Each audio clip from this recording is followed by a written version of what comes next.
नमस्कार, स्वागत आप सभी का। मैं हूं आपके साथ प्रतीक्षा। अमर उजाला द बोनस के विशेष कार्यक्रम में शक्ति की समृद्धि, और आज एक नए एपिसोड के साथ हम आपके सामने हाजिर हुए हैं। आज हम आपको बताएंगे कि साइबर अपराध से कैसे आप बच सकते हैं, साइबर फ्रॉड कैसे आपको कर सकता है परेशान, और अगर आप परेशानी में हैं तो कैसे इससे निकलें। एक्सपर्ट्स इस पर क्या कहते हैं, आंकड़े इस पर क्या कहते हैं, क्या है इसकी पूरी दुनिया, यानी साइबर फ्रॉड की पूरी दुनिया किस तरीके से काम करती है और कैसे हम और आप इससे बच सकते हैं, ये सब समेटे हुए हमारा ये विशेष कार्यक्रम पूरा देखिए। आज बहुत बेहद मुद्दा या जरूरी मुद्दा कह सकते हैं जिससे आप और हम हमेशा दो चार होते हैं। भारत वो देश जहां पर साइबर फ्रॉड्स के आंकड़े इतना ज्यादा बढ़ते हुए नजर आते हैं कि लोग तो परेशान हैं ही, साथ साथ साइबर फ्रॉड्स के लिए काम करने वाले लोग भी बहुत परेशान हैं, और खासतौर से महिलाएं इसकी चपेट में आती हुई दिखाई पड़ती हैं। आपको जानकर हैरानी होगी कि 2022 में 65,000 से ज्यादा साइबर क्राइम के केस दर्ज हुए थे, जिनमें 60% ऑनलाइन फ्रॉड के थे। साइबर क्राइम का 28% जो पूरा एक तरीके से कह लीजिए कि एक तबका है जो शिकार होता है, वो महिलाएं हैं, जिसमें स्टॉकिंग से लेके, मॉर्फिंग से लेके, रिवेंज पॉर्न से लेके, डिजिटल ब्लैकमेल से लेके, इस तरह की तमाम चीजें शामिल होती हैं। आप शायद हैरान रह जाएंगे ये जानकर कि हर घंटे 4 महिलाएं ऑनलाइन हैरेसमेंट का शिकार होती हैं। पिछले 4 सालों में साइबर फ्रॉड 900% से ज्यादा तक बढ़ गया है। पिछले कई दिनों से अगर आप देखिए तो एक जर्नल है जिस पर की खूब चर्चा हो रही है। ये जर्नल, ये शोध जिसमें कि कानून के जानकार प्रोफेसर हरीश यादव ने साइबर स्पेस की दुनिया के हर पहलू को उजागर किया है। उन्होंने अपने इस शोध में बताया है कि भारत में महिलाओं के खिलाफ किस किस तरह के साइबर फ्रॉड्स किए जा रहे हैं। ये पूरी कहानी हमने आपको इसलिए बताई है क्योंकि हम चाहते हैं कि आप इस तरह की जो चीजें हैं उससे बच सकें, और जैसा कि आंकड़े कहते हैं कि महिलाएं इसकी ज्यादा शिकार हो रही हैं। आज हमारे साथ आप लगातार देख रहे होंगे कि स्टूडियो में मौजूद हैं cyber security expert doctor Divya Tanwar ji. Divya ji, आपका बहुत स्वागत है। साइबर क्राइम को लेकर और डिजिटल फ्रॉड्स को लेकर किस तरीके की चीजें दिखाई पड़ रही हैं, कैसे मामले आ रहे हैं, कैसे आप सुरक्षित रहें, ये सब दिव्या जी से हम जानेंगे, क्योंकि ये ट्रेनिंग देती हैं कि कैसे आप साइबर फ्रॉड से बच सकते हैं। दिव्या जी, चर्चा शुरू करें उससे पहले मैं अपने दर्शकों को थोड़े आंकड़ों से रूबरू कराना चाहती हूं, ताकि उन्हें यह पता चल जाए कि यह कितना जरूरी है हमारे लिए। शो की शुरुआत करें उससे पहले आपको बताते हैं कि महिलाओं के खिलाफ साइबर क्राइम्स किस तरह से बढ़ते हुए नजर आते हैं, कैसे साइबर फ्रॉड्स होते हैं। पहले तो यह समझिए, साइबर स्टॉकिंग एक ऐसा शब्द है जो कि इन दिनों खूब चर्चा में है। महिलाओं की सोशल मीडिया एक्टिविटी को ट्रैक करना, उन्हें धमकी देना, ये सब साइबर स्टॉकिंग में आता है। इसके बाद मॉर्फिंग, जो कि खूब प्रचलित शब्द है और जिसकी शिकार बहुत सारी महिलाएं ही होती हैं।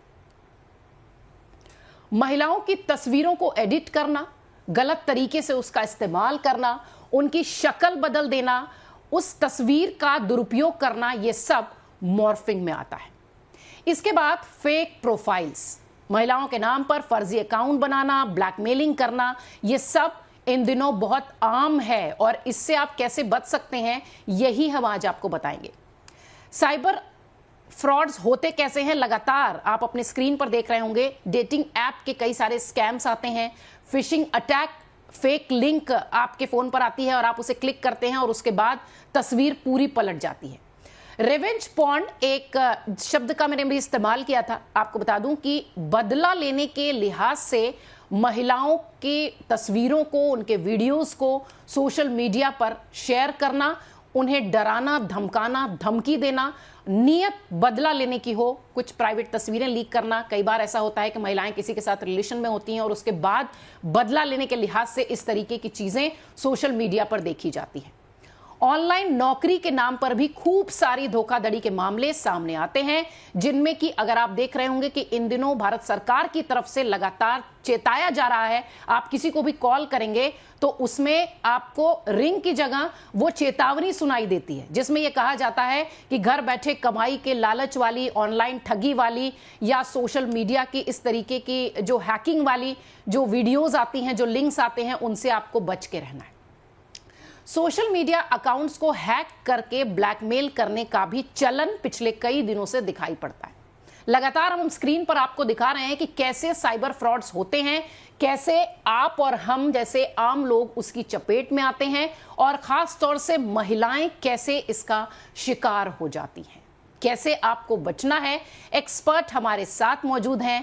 सवालों का सिलसिला शुरू करते हैं और आपको बताते हैं कि कैसे आपको बचना है इन सारी चीजों से। दिव्या जी, अब आपकी तरफ रुख करते हो। इसके पहले दर्शकों को थोड़ी सी जानकारी इसलिए भी जरूरी थी क्योंकि वो समझें कि उनके जो एंड्रॉयड फोन्स हैं, उनके जो iOS के फोन्स हैं, उस पर हमेशा लिंक आती रहती है और वो हमेशा ओपन है कभी भी इस साइबर ठगी के लिए, मतलब उसका शिकार होने के लिए। सबसे पहले तो मैं आपसे यही सवाल समझना चाहूंगी कि महिलाओं को लेकर ही क्यों साइबर क्राइम्स इतने ज्यादा बढ़ते हैं। हमने अभी आंकड़ा भी देखा और देखिए तो भारत पिछले कई समय से लगातार इस तरीके की चीजों से जूझ रहा है। जी देखिए, प्रॉब्लम हमेशा ये होती है कि अवेयरनेस की प्रॉब्लम है। घर में ये कहा जाता है कि कुछ चीज़ें तुम्हें ना पता हो यही अच्छा है, पर आजकल का दौर ऐसा है कि बहुत सारी चीज़ें आपको पता होना चाहिए।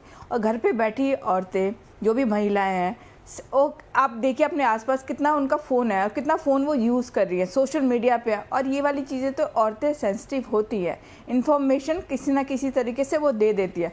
तो वही मैं कहती हूँ ना, हमेशा जब भी साइबर फ्रॉड्स होते हैं और कभी भी साइबर फ्रॉड के कभी भी पूछा जाता है कि इससे बचने का सबसे पहला तरीका, तो मैंने कहा बैक टू द बेसिक। आप उन चीज़ों पे बेसिकली आ जाए जो घर वाले कहते थे हमेशा, अनजान लोगों से बातें ना करें। तो ये सबसे इम्पॉर्टेंट है कि अनजान लोगों से बातें ना करें। और सबसे ज़्यादा इम्पॉर्टेंट ये है कि आप अपनी इन्फॉर्मेशन मत दीजिए। आप कहाँ जा रहे हैं, किसके साथ जा रहे हैं, आपके साथ कौन जा रहा है और आपका घर कितने दिनों तक बंद रहेगा, ये कभी भी नहीं दीजिए। सोशल मीडिया बहुत ज़रूरी है आपकी खुशी के लिए। जैसे आप हमेशा लगता है कि आप जब फ़ोटो अपलोड करते हैं तो आपको लगता है कि मैं अपनी फैमिली के साथ जा रही हूँ, फैमिली के साथ टाइम स्पेंड कर रही हूँ। तो आपने कितनी बड़ी इन्फॉर्मेशन दे दी उन लोगों को जो कुछ नेगेटिव मानसिकता के लोग हैं, कि आपका घर खाली है, आपके साथ आपका बच्चा है, आपके साथ आपकी फैमिली है। और उस लिहाज से ये कितनी इन्फॉर्मेशन सेंसिटिव हो सकती है उन लोगों के लिए जो इसको नेगेटिवली यूज़ करना चाहते हैं। तो हमेशा ध्यान रखिए जब भी आप इन्फॉर्मेशन पुट करें, ख़ास तौर पे अपने बच्चों की। मैं हमेशा कहती हूँ अपने बच्चों की फ़ोटोग्राफ मत पुट करिए, ना उनको बताइए कि आपका बच्चा कौन से स्कूल में पढ़ता है, कौन से स्टैंडर्ड में, कौन सी ड्रेस पहने हुए है। तो ये सारी इन्फॉर्मेशन को आप ना करिए, क्योंकि हम सबको अच्छा लगता है, खुशी मिलती है जब हम देखते हैं ना नंबर ऑफ लाइक्स मिल गए, किसी ने हमारे फोटो पे कमेंट कर दिया और ये कह दिया कि आप बहुत सुंदर लग रहे हैं, तो लोगों को, और ये अच्छा लगता भी है, लगना भी चाहिए, हर एक को खुश रहने का अधिकार है। पर ये देखिए कि आप किन लोगों के साथ इन्फॉर्मेशन को शेयर करते हैं, क्योंकि इंटरनेट पे जब भी आप कुछ भी पुट करते हैं, कुछ भी कोई इन्फॉर्मेशन पुट करते हैं, तो ऑलवेज रिमेंबर वन थिंग कि इंटरनेट नेवर फॉरगेट्स। आपने जो इन्फॉर्मेशन उस पर पुट कर दी, जो कहते हैं ना कि आपने इन्फॉर्मेशन शेयर कर दी, वो कभी भी वहाँ से गायब नहीं होती, बिल्कुल, क्योंकि आप डिलीट करने के बाद भी वो रहती है। तो आप बहुत केयरफुल होके देखिए किन लोगों के साथ आप शेयर कर रहे हैं, किन लोगों से आप बात कर रहे हैं, क्योंकि ये बहुत सेंसिटिव एरिया है जिसके ऊपर अवेयरनेस बहुत ज़रूरी है। नो डाउट कि जैसा कि दिव्या जी भी कह रही हैं कि महिलाएं थोड़ी सी सेंसिटिव होती हैं, शायद इसलिए इस लिहाज से भी उन्हें थोड़ा सा अपने आप को प्रोटेक्टिव रहना चाहिए। जैसा कि दिव्या जी कह रही थी कि पुराने समय में कहा जाता था कि ज्यादा अनजान लोगों से बातें मत करो, ज्यादा अपनी बातें दूसरों तक शेयर ना करो। यही व्यवस्था मुझे लगता है कि फिर से लागू करने की जरूरत है। जी बिल्कुल। दिव्या जी, मेरा अगला सवाल आपसे इसलिए भी है क्योंकि सोशल मीडिया या यूं कहें कि एक इंटरनेट की जो दुनिया है आज की तारीख में, उससे कोई अछूता नहीं। अगर हम कोई चीज सर्च करते हैं किसी साइट पर तो थोड़े ही देर बाद वो हमें सजेस्टेड पोस्ट में दिखाई देने लगती है। मतलब इससे आप अंदाजा लगाइए कि आपका कुछ भी छिपा नहीं है। तो इस समय आपको कैसे अपनी सुरक्षा को सुनिश्चित करना है, खास तौर से महिलाओं की चर्चा कर रहे हैं, इसलिए भी देखें कि महिलाएं कैसे अपनी सुरक्षा सुनिश्चित करें। जैसे कि वो सोशल मीडिया ऐप्स का इस्तेमाल कर रही हैं, जैसे कि वो डेटिंग ऐप्स का इस्तेमाल कर रही हैं, या फिर कन्विंसिंग के लिए कुछ इस तरीके की जो ट्रेवल और टैक्सी की कंपनीज है उनके ऐप्स को इस्तेमाल कर रही हैं, उस पर भी आपको डिटेल्स देनी होती है। महिलाएं अपनी सुरक्षा अपने फोन में या अपने सोशल मीडिया प्लेटफॉर्म पर जाने से पहले कैसे सुनिश्चित करें? कुछ ऐसे टिप्स हैं जिनको कि काउंट करके अगर ध्यान से आप बताएं तो शायद सबको ध्यान आए। देखिए, एक सबसे बड़ी इंपॉर्टेंट चीज़ जो मैं सब लोगों को कहती हूँ हमेशा, अगर कुछ चीज़ फ्री है, if anything is free that means you are the product. आप उसका प्रोडक्ट बन रहे हैं। आप अगर व्हाट्सएप यूज़ कर रहे हैं, आप अगर फेसबुक यूज़ कर रहे हैं, यानी कि वो आपकी इन्फॉर्मेशन को यूज़ कर रहे हैं, क्योंकि वो प्रोडक्ट बेचते हैं। आप जब भी किसी का सर्च करते हैं, कुछ भी कहीं पे भी साइट पे जाए तो कुकीज़ बन जाती हैं, और नॉर्मली आपके पास ऐसी ही रिलेटेड इन्फॉर्मेशन आती रहती है, यानी कि किसी ना किसी कोई ना कोई तो आपको ट्रैक कर रहा है ना। तो आप समझिए कि आपकी इन्फॉर्मेशन किस तरीके से कैसे वायरल हो रही है, आपकी फ़ोटोग्राफ्स किस तरीके से वायरल हो रही है। तो जब भी आप सोशल मीडिया का उपयोग करिए तो मेक श्योर कि आप उसमें पासवर्ड यूज़ करिए। टू वे ऑथेंटिकेशन, जैसे बहुत इजी चीज़ है ये, पर बहुत इंपॉर्टेंट है। टू वे ऑथेंटिकेशन का मतलब है आपके 2 पासवर्ड होने चाहिए। मतलब पासवर्ड की 2 तरीके से प्रक्रिया होती है कि पहला आपका मोबाइल से रिलेटेड होना चाहिए और साथ में आपका ईमेल आईडी। अगर आपका पासवर्ड को यूज़ कर रहा है तो आपके पास नोटिफिकेशन आनी चाहिए। तो ये बहुत इंपॉर्टेंट और बहुत छोटी सी चीज़ है जिसका आपको ख्याल रखना चाहिए।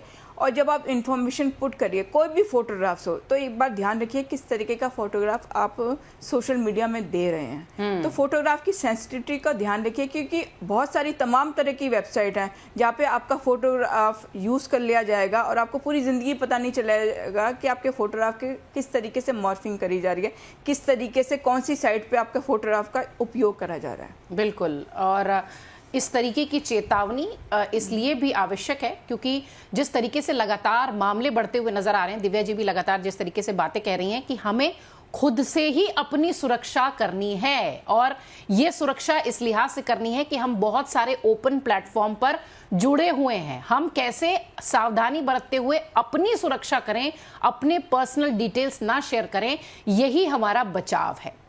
दिव्या जी, ये तो बात हो गई उसकी कि कैसे इससे बचें जी। अब अगर फंस गए हैं तो क्या करें? अगर किसी महिला के साथ साइबर क्राइम हो जाता है तो सबसे पहला स्टेप क्या हो, और कैसे वो इस साइबर क्राइम को रिपोर्ट कर सके, कैसे वो बच सके, कैसे वो इसकी जानकारी सबको दे सके? मैं चाहती हूँ कि विस्तार से थोड़ा आप ये बताएं। देखिए, एक चीज़ होती है ना, फ्री और डिस्काउंट कूपन। हमेशा ऐसा होता है कि जैसे हमारी सबकी आदत है, हमें लगता है कि थोड़ा सा पैसा बचा लें। ये हमेशा हर एक औरत का होता है, ये चीज़ कही जाती है कि थोड़ा सा पैसा बचा ले। तो आप डिस्काउंट कूपन के लालच में मत आइए। OTP शेयर मत करिए। बहुत ज़रूरी है कि 1 टाइम पासवर्ड जो है वो आप OTP कभी भी किसी हालत में शेयर मत करिए, और कोशिश करिए कि आप जिसको शेयर कर रहे हैं आपके पास वो पता होना चाहिए कि वो ऑथेंटिकेटेड पर्सन है। ठीक है, पहली चीज़। दूसरी चीज़ आपके लिए बहुत इंपॉर्टेंट है कि अगर आपके पास साइबर क्राइम हो गया है तो आप ना ट्रेस करने के लिए कि वो कब से स्टार्ट हुआ। जैसे अभी मुझे लगता है कि ये बात बतानी बहुत ज़रूरी है कि जब जीवनसाथी.com या ऐसी कोई तमाम तरह की वेबसाइट है, डेटिंग ऐप्स हैं, वहाँ पे हम जब डेट कर रहे हैं, वहाँ पे हम किसी से बात कर रहे हैं, बातचीत, तो हम नॉर्मली उसको डिलीट कर देते हैं किसी से बात करने के बाद। पर जब साइबर फ्रॉड्स होते हैं तो आपको ट्रैकिंग तो रखनी पड़ेगी ना। तो इसलिए जब होता है, और इसी चीज़ का फ़ायदा ये लोग क्रिमिनल्स उठाते हैं कि आपने डिलीट कर दिया, आपको पता लगा कि आपने किसी से बात करी है, उसके बाद डिलीट कर दिया। तो जब आपके साथ फ्रॉड होता है ना, तो हमारे पास कोई हिस्ट्री नहीं होती बताने के लिए कि कब से ये वाला वाक़या स्टार्ट हुआ, कब से वो इंटेंशन स्टार्ट हुई, कब से आपने अपने फोटोग्राफ शेयर करे, कौन सी जगह पे, कौन सी सिचुएशन पे आपने शेयर करे। तो ये बहुत सारी इंपॉर्टेंट चीज़ें हैं। तो वो ये ना कि अनजान लोगों से कम बात करिए, अनजान लोगों से कम शेयर करिए, आपके कम से कम फोटोग्राफ तो मत शेयर करिए। और जो लालच है ना, लालच में मत आइए। तो वही बेसिकली वही चीज़ है जो मैं हमेशा कहती हूँ, बैक टू द बेसिक। चीज़ें मत करिए जो आपको लगता है कि ज़रूरत से ज़्यादा आपको लुभावनी लग रही है। अगर रात को कोई आपको मैसेज कर रहा है, इसका मतलब है कि कोई भी जो आपको लगता है ना कि ज़रूरत से ज़्यादा पैसा, ज़रूरत से ज़्यादा सुंदर औरतों से दूर रहना चाहिए। या आदमियों के लिए भी कहना चाहती हूँ। ये मेल जो है जो साइबर फ्रॉड ठगी के शिकार हो जाते हैं उनके लिए भी दिव्या जी डिटेल दे रही हैं। दिव्या जी, मैं एक चीज और आपसे समझना चाहूंगी कि ये जो साइबर क्राइम किसी महिला के साथ हो गया तो आजकल भारत सरकार की तरफ से भी बहुत सारे आप देखिए विज्ञापनों की एकदम बहार है। फोन कॉल्स भी जब हम किसी को लगाते हैं तो उसमें भी ये बताया जाता है कि इस तरीके की चीजों से सावधान रहें और डिजिटल अरेस्ट जैसा कुछ नहीं होता, इस तरीके की चीज, इस तरीके की तमाम चीजें अभी आती हैं। अगर कोई साइबर अपराध हो गया तो उसको तुरंत कहां रजिस्टर कराएं, किससे बात करें?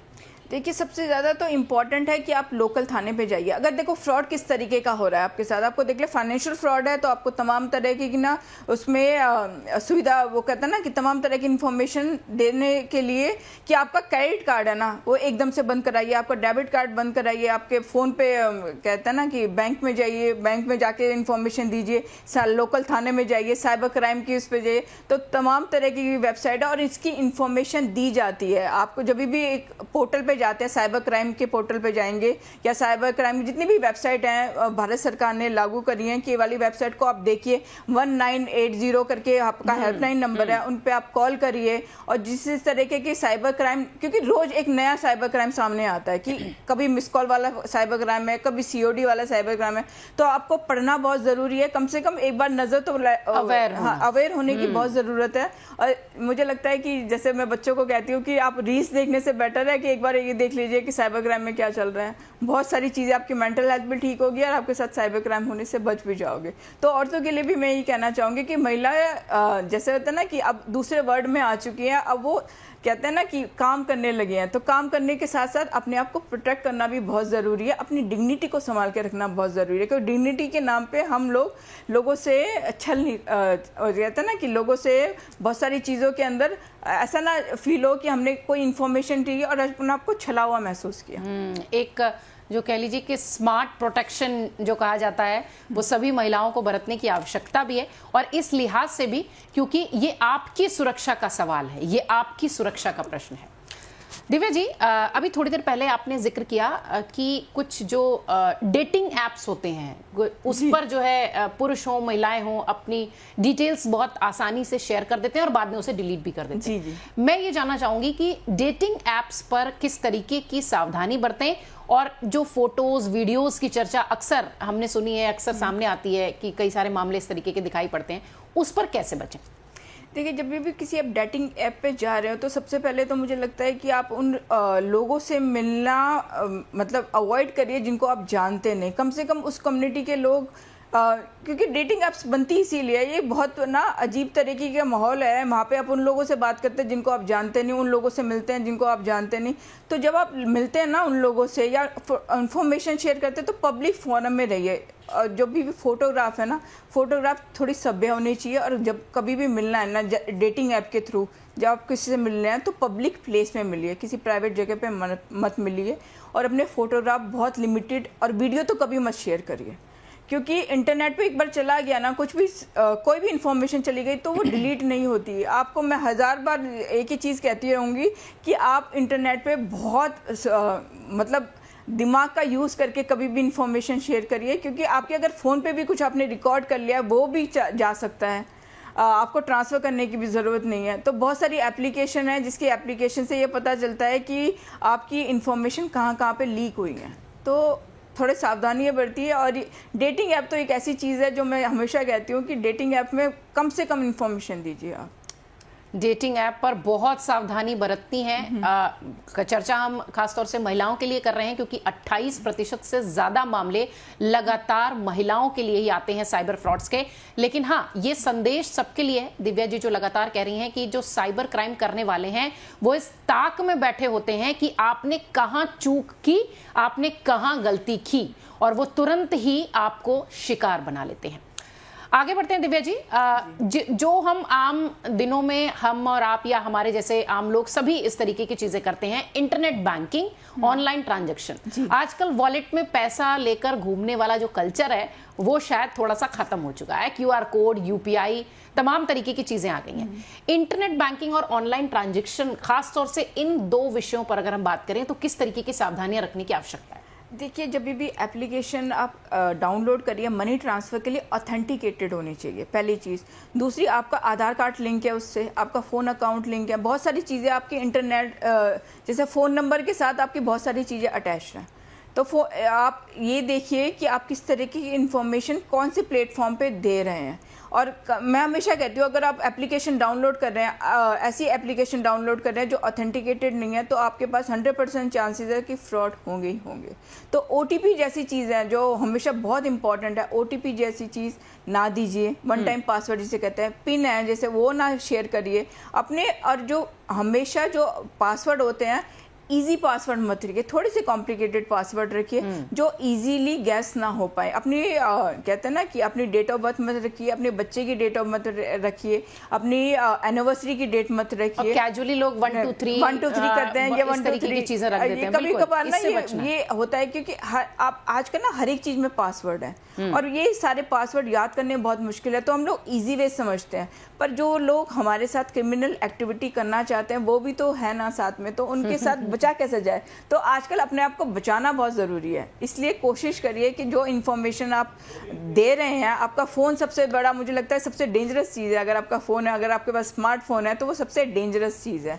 तो उस डेंजरस चीज़ से थोड़ा सा ज़्यादा पास मत रहिए, ज़्यादा रील्स मत देखिए, ज़्यादा इन्फॉर्मेशन मत दीजिए, ज़्यादा फोटोग्राफ्स मत शेयर करिए, और ज़्यादा वीडियोज़ तो बिल्कुल ना करिए। ज़्यादा यूज़ ना करें, ये दिव्या जी का कहना है। और यूज़ करें तो सावधानी से करें, सतर्कता से करें, क्योंकि आपकी सतर्कता और सावधानी ही आपका बचाव है आज की दुनिया में। आपका फ़ोन जो आपके हाथ में है, वो आपको इंटरनेट की दुनिया से जोड़ता है, और इसमें कोई पारदर्शिता नहीं है। ये कहने में बिल्कुल भी अतिशयोक्ति नहीं होगी, क्योंकि पूरी तरह से आप सोशल मीडिया की दुनिया में ओपन है। आपको अपनी सावधानी, अपनी सतर्कता बरतते हुए ही अपनी सुरक्षा करनी है। आगे बढ़ते हैं दिव्या जी। कुछ इस तरीके के सवाल हमारे कमेंट्स के जरिए भी हमें बॉक्स में मिलते हैं, कमेंट बॉक्स में, जिसमें ये होता है कि कई सारी महिलाएं इस तरीके की केसेस की बात करती हैं कि कोई फेक प्रोफाइल बनाता है और उनको परेशान करता है, उनकी आईडी से कहीं पैसे मांग लिए जाते हैं, उनकी तस्वीरें शेयर कर दी जाती हैं। इस तरीके की अगर मामले सामने आते हैं, या कोई महिला इस तरीके की चीज का शिकार हो जाती है, तो सबसे पहले उसे क्या करना चाहिए? सबसे पहले तो जब आप इंटरनेट, जैसे एक ही चीज़ है कि जब इंटरनेट पे आप आ गए हैं, जैसे होता है ना कि साइबर बुलिंग, बहुत एक लोगों को ना अभद्र भाषा यूज़ करने का बहुत मज़ा आता है। लगता है ना कि लड़कियों के साथ कुछ भी बोलने के लिए और कुछ भी लिखने के लिए, ट्विटर एक ऐसी चीज़ है जहाँ पे लगता है कि कुछ भी लिख देंगे। एक कहते हैं ना कि बोलना बहुत ज़रूरी है, पर बोलना समझ के बोलना बहुत ज़रूरी है। फिल्टर अपने मुंह पे मत लगाइए, फिल्टर अपनी ज़बान पे लगाइए, ये बहुत ज़रूरी है। जो मैं हमेशा कहती हूँ कि आप किस तरीके की भाषा यूज़ कर रहे हैं, किस तरीके का कंटेंट देख रहे हैं, तो ये आप, और अवेयरनेस बहुत ज़रूरी है। और अगर आपके साथ साइबर फ्रॉड हो गया है तो उसको ये देखिए कि किस तरीके से आपका बच्चा, क्योंकि दो ही चीज़ सबसे वनरेबल लगती है हमें साइबर क्राइम की दुनिया में। एक तो लगती है कि औरतें जो घर में बैठी हुई हैं, औरतें जो यूज़ कर रही हैं, और बहुत अच्छा है कि वो अगर घर में यूज़ कर रही हैं, टेक्नोलॉजी के करीब आ रही हैं, तो टेक्नोलॉजी किस तरीके से इफेक्टिवली यूज़ करी जाए ये उनको पता होना चाहिए। साथ में जो आपके बच्चे हैं, छोटे बच्चे, टीनेजर्स, क्योंकि कोरोना के टाइम के बाद हमने उनके हाथ में फ़ोन तो दे दिया, पर ये नहीं बताया कि फ़ोन पे क्या देखें, क्या ना देखें, क्योंकि आप एक क्लिक से कुछ भी सेंड कर रहे हैं और कुछ भी देख रहे हैं, तो ये बहुत डेंजरस चीज़ है। और बहुत सारे तमाम तरह के केसेस आते हैं जब मेंटल हेल्थ इफेक्ट हो गई है। मेंटल हेल्थ से ज़्यादा आपकी,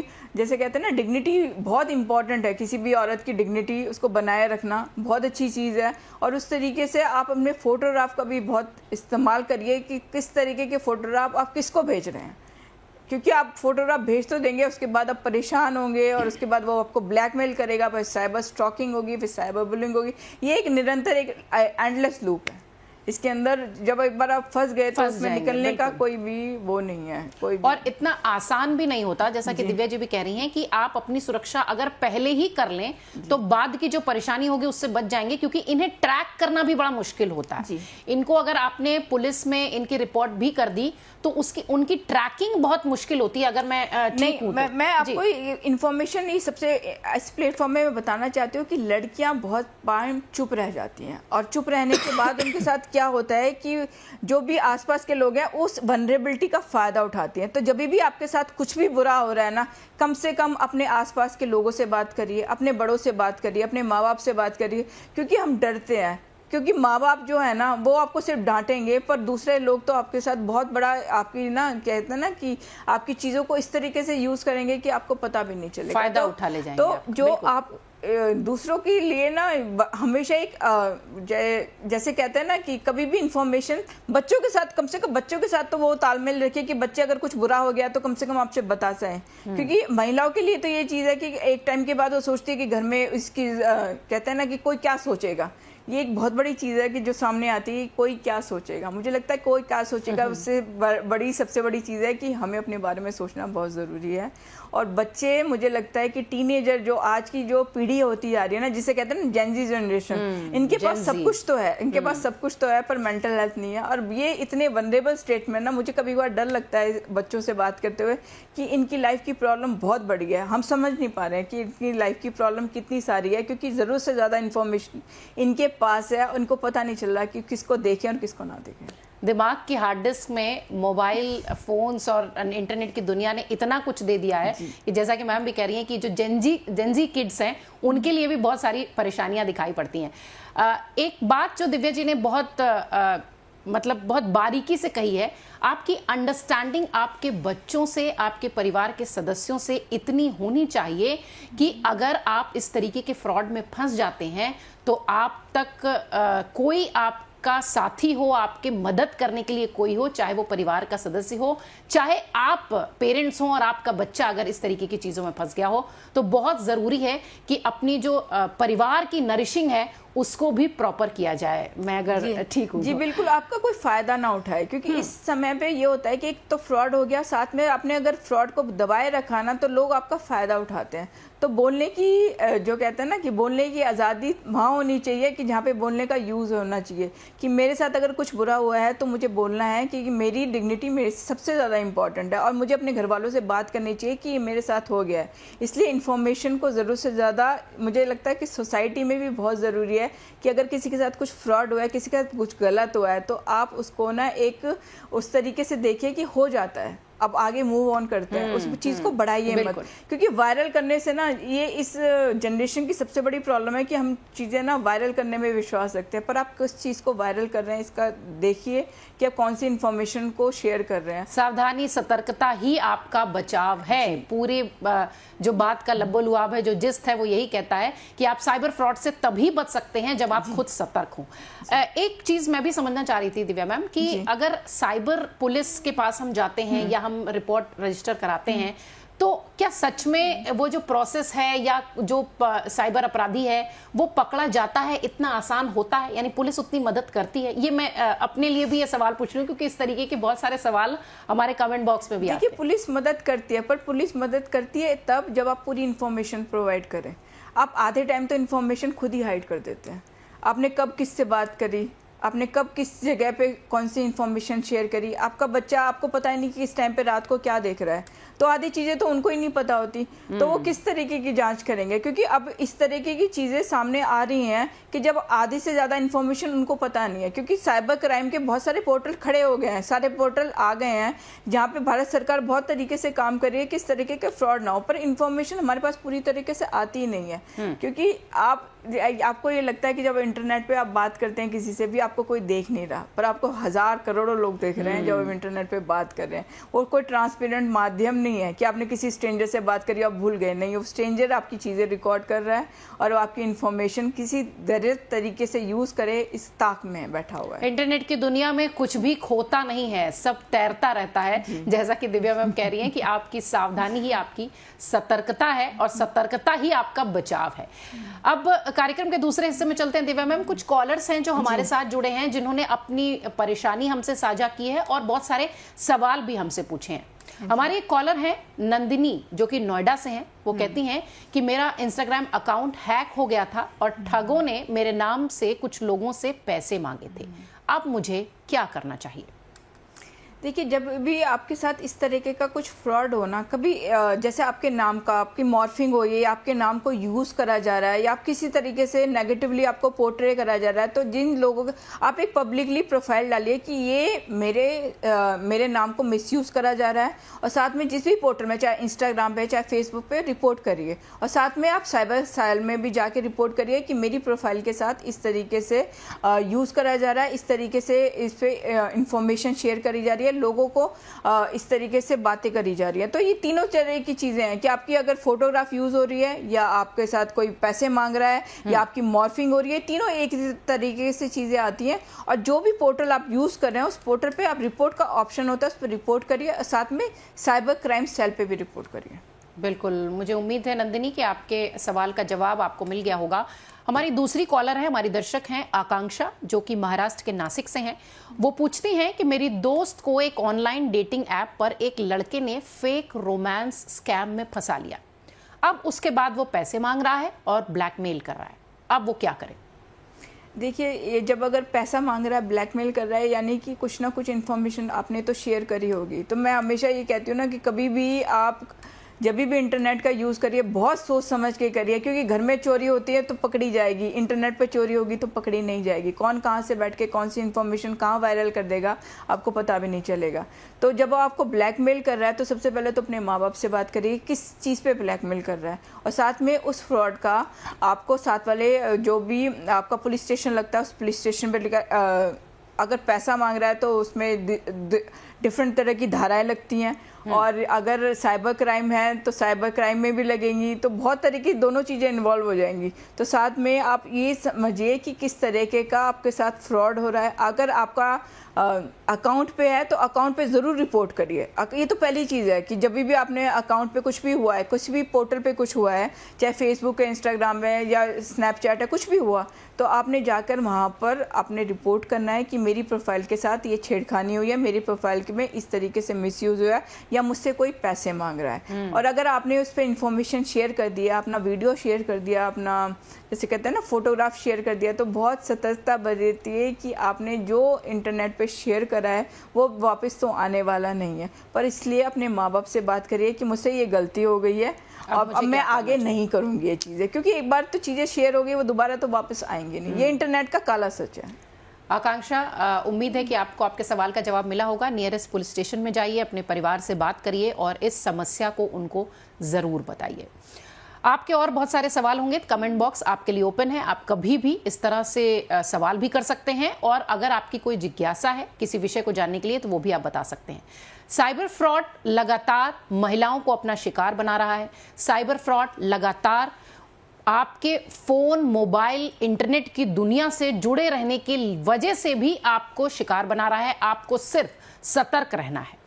साइबर फ्रॉड से निपटने के लिए महिलाओं के पास किस तरह के विकल्प हैं? वैसे तो दिव्या जी ने बहुत सारे टिप्स बता दिए हैं आपको, लेकिन कुछ ऐसे विकल्प हैं, कुछ ऐसे पोर्टल्स हैं जिन पर कि आप रिपोर्ट कर सकते हैं, जिनकी की आप मदद ले सकते हैं। वो फटाफट आपको बता देते हैं।